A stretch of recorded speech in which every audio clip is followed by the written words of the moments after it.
Le président turc est à Kinshasa depuis ce dimanche en visite officielle de 2 jours. Il a été reçu au pied de l'avion à l'aéroport international de Njili par le Premier ministre Sama Lukonde avant son tête-à-tête avec Félix Tshisekedi au palais de la Nation. Et Jean-Marc Kabound peut enfin quitter le pays. Le président de l'Assemblée nationale a autorisé à ce dernier d'aller suivre des soins de santé en Grande-Bretagne et ce, après avoir refusé à 2 reprises de répondre à ses demandes. Dans le monde, Emmanuel Macron a échangé à nouveau avec Vladimir Poutine ce dimanche. Selon les médias français, il s'agit d'un entretien téléphonique de la dernière chance dans le conflit entre l'Ukraine et la Russie. Bienvenue à vous tous et merci de votre fidélité. À la une de l'actualité, il débute sa tournée africaine ce dimanche. Recep Tayyip Erdogan est à Kinshasa où il a rencontré le chef de l'État et signé quelques accords avec notre pays. Sa tournée le conduira ensuite au Sénégal puis en Guinée-Bissau. La dernière visite d'un chef d'État turc avait eu lieu en 2010. À l'époque, Abdullah Gül rencontra Joseph Kabila à Kinshasa durant l'année du cinquantenaire national. Le président turc était accompagné de 200 hommes d'affaires et avait négocié plusieurs contrats commerciaux avec Kinshasa. Recep Tayyip Erdogan a décidé de débuter sa tournée africaine en République démocratique du Congo. Les deux pays ont de relations plutôt fixes depuis plusieurs années. La Turquie est de plus en plus intéressée par le marché africain. Son volume d'échanges ne cesse de croître chaque année. Pour ce dimanche, le président turc a rencontré en tête-à-tête Félix Tshisekedi pour la signature des accords. Une première série d'accords avait été signée par les deux parties en septembre 2021 lors de la visite du chef d'État congolais à Ankara en marge du sommet Turquie-Afrique. Le programme prévoit également pour l'avant-midi de la journée de lundi, la visite par les deux chefs d'État du lotissement qui abritera l'ambassade de Turquie. Le pays a au moins une quarantaine d'ambassades sur le continent africain. Les entrepreneurs turcs se montrent particulièrement intéressés par les investissements dans le domaine dont l'agriculture, l'énergie et le commerce. À ce jour, le commerce bilatéral est évalué à peu près 40 millions de dollars. Les affaires turques dans le domaine vestimentaire sont particulièrement aussi appréciées. La Turquie continue à renforcer sa présence en Afrique et les navettes entre ce pays et le continent sont très fréquentes. Le volume des échanges au niveau continental, lui, est passé de 2 à au moins 25 milliards de dollars. La question sécuritaire n'est pas à exclure dans ces échanges. La Turquie veut étendre son influence sur le plan de la défense. Le pays a inauguré sa première base militaire en Afrique en 2017 en Somalie. Après Kinshasa, Recep Tayyip Erdogan devra se rendre ensuite au Sénégal et en Guinée-Bissau. Et dans l'actualité également, Jean-Marc Kabound était vu dans la salle d'attente de l'aéroport international de Njili ce dimanche. L'Assemblée nationale a signé depuis le 18 février la décision lui autorisant d'aller suivre des soins médicaux à Londres, en Grande-Bretagne.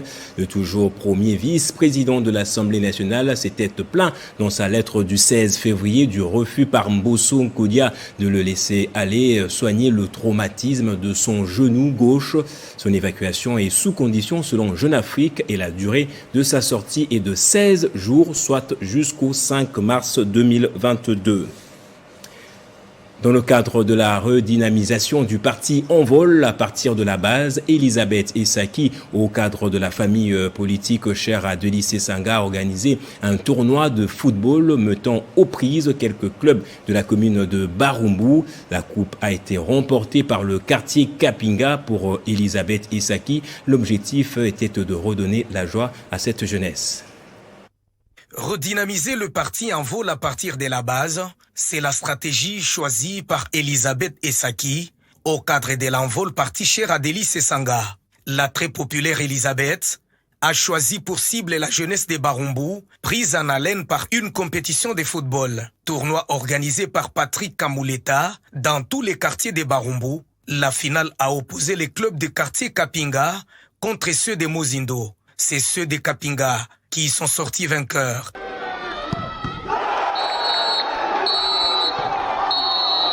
Satisfaite, Elisabeth pense avoir atteint son objectif. Les impressions sont bonnes, ça s'est très bien passé, c'est très encourageant. Je profite pour l'occasion pour féliciter le camarade Patrick qui a eu cette idée avec tous les camarades de la fédération de Barumbu ainsi que tous les cadres de parti en vol qui ont accompagné cette activité. Ça s'est très bien passé et ce genre d'activité, ça aide vraiment à rassembler tous les jeunes et à promouvoir encore la jeunesse de Barumbu. Et c'est pour activer encore l'unité entre les jeunes de chaque quartier. Et voilà, je suis très contente que l'activité s'est bien passée. Et en tout cas, l'objectif est atteint. Remettant la coupe, tous les hauts cadres de l'envol sont convaincus que les meilleurs accompagnateurs de la jeunesse des Barumbu, c'est l'envol. Nous avons vu la tristesse qui est à travers la jeunesse de notre pays, et particulièrement celle des Barumbu. Et nous leur avons donné de la joie, parce qu'à travers Envol, qui est un parti réformateur, nous nous sommes dit non. Le pays, bien qu'il n'a pas donné à notre jeunesse ce qu'il fallait, nous, on peut leur redonner de l'espérance. À travers le jeu, nous avons vu que leurs figures ont changé, ils ont été joyeux. Ils ont manifesté leur volonté de pouvoir être avec les partis en vol, avec notre président de l'ICSAN. Et tous les jeunes de Barumbu, désormais scotchés à l'envol, ils ont crié à la continuation de telles activités pour encore plus de fraternité. Et on continue avec l'écho des partis politiques. L'interfédéral adjoint de l'Union pour la nation congolaise en charge de Mont-Amba vient d'entamer une tournée de redynamisation du parti. Première étape, la fédération de Matete. Gabi Mabengi avait un seul message, batailler pour rafler suffisamment des sièges aux élections de 2023.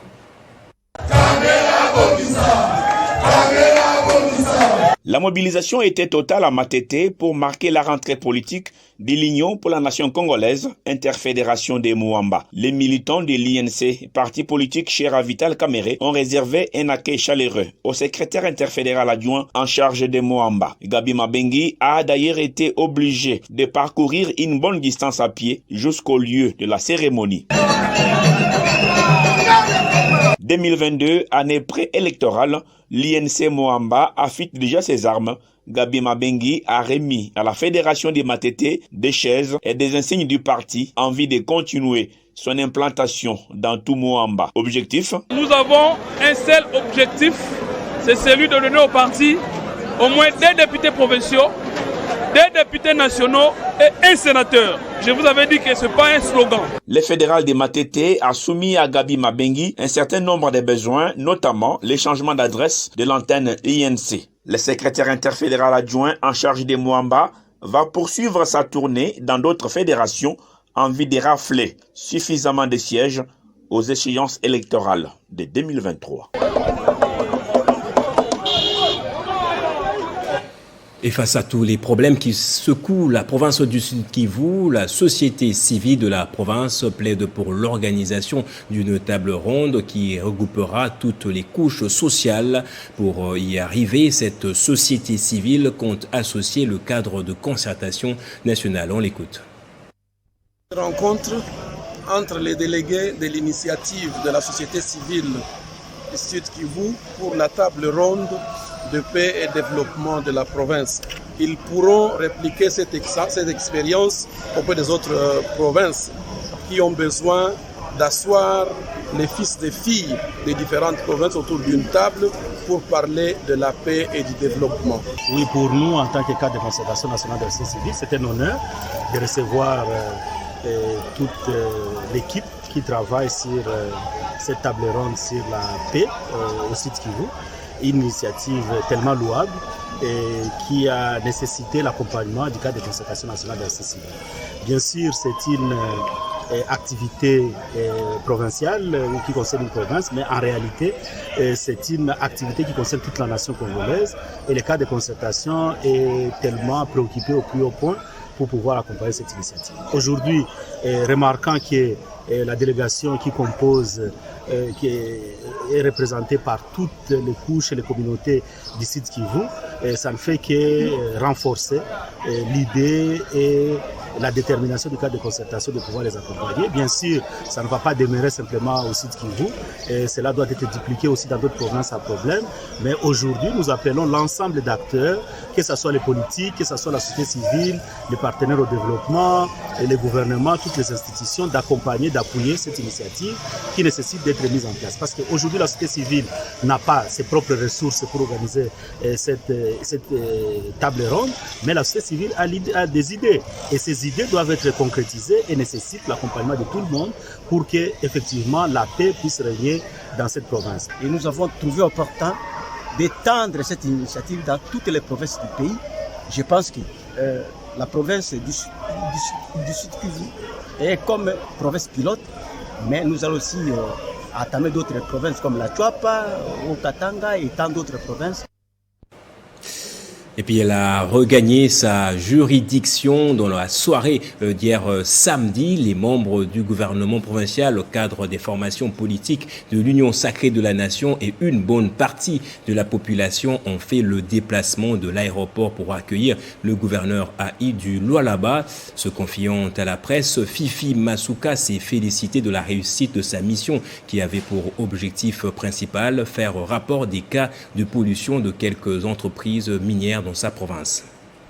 5 jours après son séjour de travail à Kinshasa, Madame le gouverneur intérimaire du Lualaba a regagné la province par l'aéroport national de Kolwezi en début de soirée de ce samedi 19 février 2022. Quelques membres de l'exécutif provincial, ceux du Conseil provincial de sécurité, cadres des formations politiques de l'Union sacrée de la nation ont fait le déplacement. Le problème de pollution qui pèse sur quelques entreprises minières, dont Tenke Fungurume Mining, était parmi les objectifs de la mission de Marie-Thérèse Masuka dans la capitale de la RDC. On devait aussi donner le rapport sur la pollution du village Kabumbwe.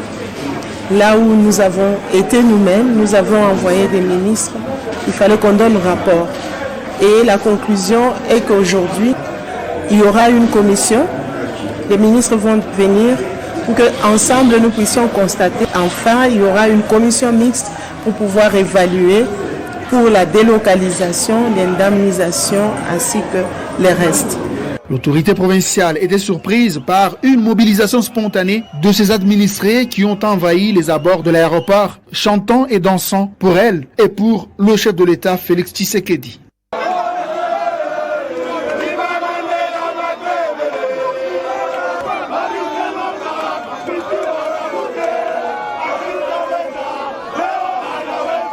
Fifi Masuka Saini a été contrainte par la foule à faire le pied. Il était difficile pour sa garde de lui trouver de l'espace. Une véritable manifestation de l'attachement du peuple lualabais à l'endroit de celles qui travaillent sans relâche selon ses aspirations.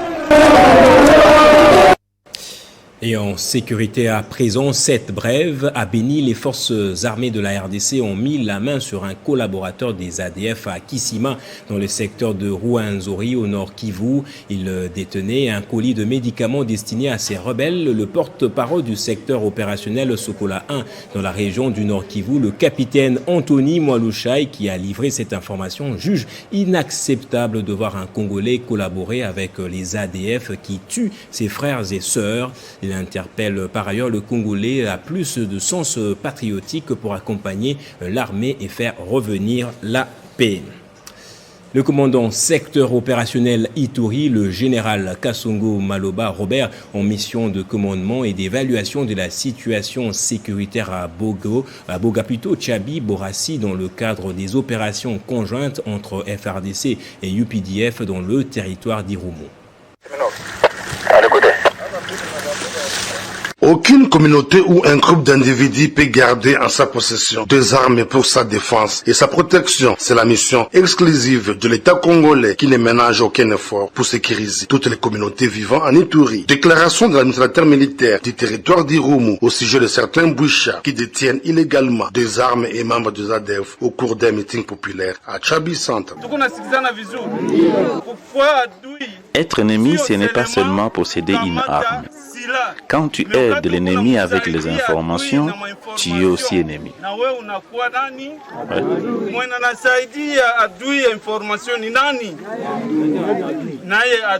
Le colonel Siro Simba appelle à une franche collaboration entre cette population et les forces mutualisées et FARDC UPDF à pied d'œuvre de la région pour traquer les ADF.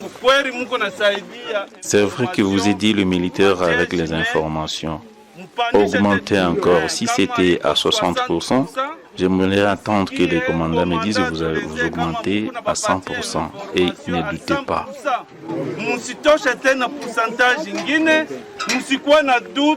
UAP, pendant le temps de siège, quelques-uns parmi ces civils s'étaient rendus avec leurs armes au FARDC à la suite des opérations militaires. Les troupes ougandaises et congolaises sont renforcées dans ces coins de l'Ituri pour traquer les rebelles ADF et leurs... Et on termine à l'international. La France essaye de jouer la dernière carte pour essayer d'éviter un conflit majeur entre l'Ukraine et la Russie. Le président français a eu un entretien téléphonique avec le président russe. Les deux dirigeants se sont également accordés sur la nécessité de privilégier une solution diplomatique à la crise actuelle et de tout faire pour y parvenir. Le président russe a mis en cause les provocations ukrainiennes dans l'aggravation des combats avec les séparatistes, mais dit vouloir intensifier les efforts diplomatiques pour régler le conflit. Et malgré les réserves des États-Unis, Joe Biden se dit prêt à rencontrer Vladimir Poutine à tout moment, qu'importe le format. Place au rappel des titres à présent. Le président turc est à Kinshasa depuis ce dimanche en visite officielle de 2 jours. Il a été reçu au pied de l'avion à l'aéroport international de Njili par le Premier ministre Samalou Kondé avant son tête-à-tête avec Félix Tshisekedi au Palais de la Nation. Et Jean-Marc Kabound peut enfin quitter le pays. Le président de l'Assemblée nationale a autorisé à ce dernier d'aller suivre des soins de santé en Grande-Bretagne, et ce après avoir refusé à 2 reprises de répondre à ses demandes. Et dans le monde, Emmanuel Macron a échangé à nouveau avec Vladimir Poutine. Selon les médias français, il s'agit d'un entretien téléphonique de la dernière chance dans le conflit entre l'Ukraine et la Russie. Macron et Poutine sont d'accord pour essayer d'aboutir à un cessez-le-feu dans l'est de l'Ukraine. Et c'est par ici que ce journal prend fin. Merci à vous tous de l'avoir suivi. Très bonne suite de programmes et n'oubliez pas de toujours être heureux.